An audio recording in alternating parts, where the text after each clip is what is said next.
toujours, disons merci à notre Créateur pour la grâce de vie qu'il a une fois de plus renouvelée en nous pour que nous soyons ici ensemble, mes perles, pour partager nos connaissances.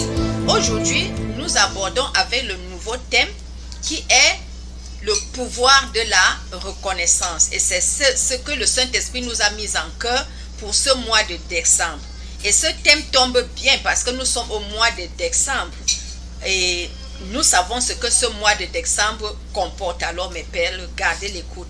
Pour vous qui êtes là pour la première fois, celle qui vous parle, c'est Maman Brigitte Monté, plus affectueusement appelée Maman, qui veut dire la mère des enfants, mes perles. Alors, je vous souhaite la bienvenue et vous encourage à faire comme celles qui vous ont invité, ou même si vous n'aviez pas été invité, cliquez déjà sur le bouton de notification pour être informé de nos prochaines vidéos. Aimez les vidéos, mes perles, allez-y, écoutez nos précédentes vidéos, je suis sûre qu'elles vont vous faire du bien. Alors, gardez l'écoute. Et pour vous qui êtes là depuis les débuts, mon cœur est ravi, je vous dis infiniment merci. Et que le Dieu Tout-Puissant pour qui nous travaillons comble vos attentes au moment opportun. Alors, gardez l'écoute.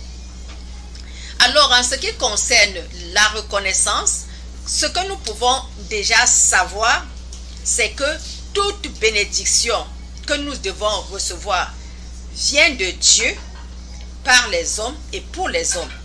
Et quand nous avons reçu toutes ces bénédictions, nous ne devons pas rester ingrats ou bien rester comme si c'est notre effort seul qui nous a fourni cela. Même si quelqu'un a été utilisé seulement par notre Créateur pour vous faire parvenir quelque chose, c'est de ça que nous parlons. Nous devons être reconnaissants envers cette personne.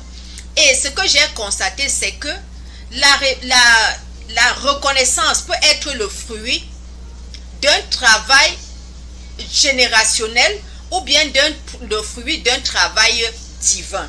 Je m'explique. Nous voyons par exemple des familles où des grands-parents ont eu à poser des actes positifs, et cela, que ce soit à des enfants d'un quartier, et vous voyez comment tout cela leur apporte des bénédictions dans la société. Vous passez quelque part, quelqu'un vous pose un acte en votre endroit sans savoir l'esprit qui l'anime à le faire. Alors, quand nous avons ce genre de choses, nous devons reconnaître que c'est le fruit d'un acte positif qu'un des nôtres a posé, que nous sommes en train de récolter. Et de ce fait, nous ne devons pas rompre le robinet. Nous devons tout faire pour pérenniser ces bonnes œuvres dans nos vies et dans nos familles et dans la société. Et comme nous parlons du cadre de la société aujourd'hui, je vais utiliser un exemple pour vraiment concrétiser ce que j'appelle par reconnaissance. Alors, gardez l'écoute.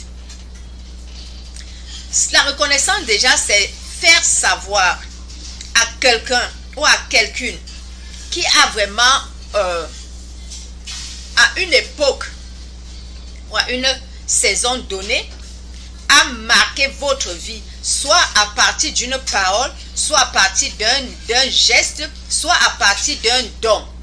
C'est ça la reconnaissance.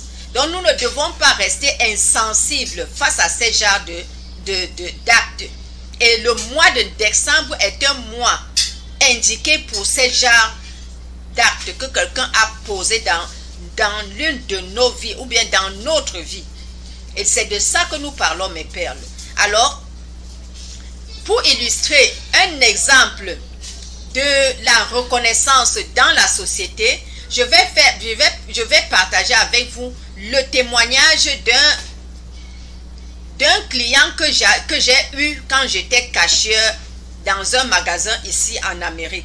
Alors, qu'est-ce qui s'est passé? C'était en plein décembre comme cette saison. Le client avait pas mal de produits dans son chariot. Alors voilà, la dame arrive devant moi. J'ai fini de scanner tout ce que les articles qu'elle avait dans son chariot. Le moment venu de payer maintenant, la dame ouvre son sac, elle ne retrouve pas sa crédit card. Elle fouille de fond en comble, elle ne retrouve pas sa crédit card. Et elle était dépassée, elle ne comprenait pas ce qui s'est passé, pourquoi sa carte n'est pas dans son sac. Alors un monsieur l'a observé comment elle se jeûnait. Le monsieur l'a approché, il a dit, cela m'est arrivé une fois et quelqu'un m'a aidé. Et cette personne m'a demandé de ne pas rompre la chaîne, de continuer aussi de poser cet acte à quelqu'un dans la société. Alors le monsieur a sorti sa carte, il a payé et la dame a poussé son chariot hors du magasin. Voilà un exemple. Voilà un exemple de reconnaissance qui fait bénéficier à quelqu'un aussi. Donc, le monsieur avait aussi reçu l'aide de quelqu'un.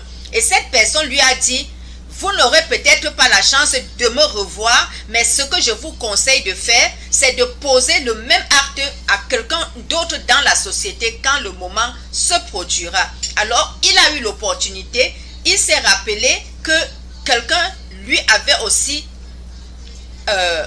tendu la main à une période de la vie où lui-même il vivait la même situation. Alors c'est de ça qu'il s'agit, mes perles. Ne brisons pas la chaîne de la reconnaissance que nous avions reçue dans la société et retenez aussi que la reconnaissance n'est pas toujours matérielle. La reconnaissance verbale est même plus importante que la reconnaissance matérielle. Ouvrez la bouche, prendre un coup de fil pour appeler quelqu'un qui vous a marqué dans la société pour lui dire vraiment, je me rappelle encore de tel jour où j'étais dans telle situation, n'eût été ta grâce, je ne sais pas ce qui me serait arrivé. C'est juste pour te dire merci pour cet acte, ça pénètre les cœurs et ça fait du bien dans la vie d'un être humain. Alors, que le Saint-Esprit nous accompagne, que sa lumière divine nous éclaire et que nous sachions toujours être reconnaissants dans la vie parce qu'il n'y a rien de plus important que la reconnaissance. La reconnaissance est ce qui nous aide à garder notre robinet de faveur ouvert. Que le Saint-Esprit nous accompagne et que la lumière divine nous éclaire. Bye.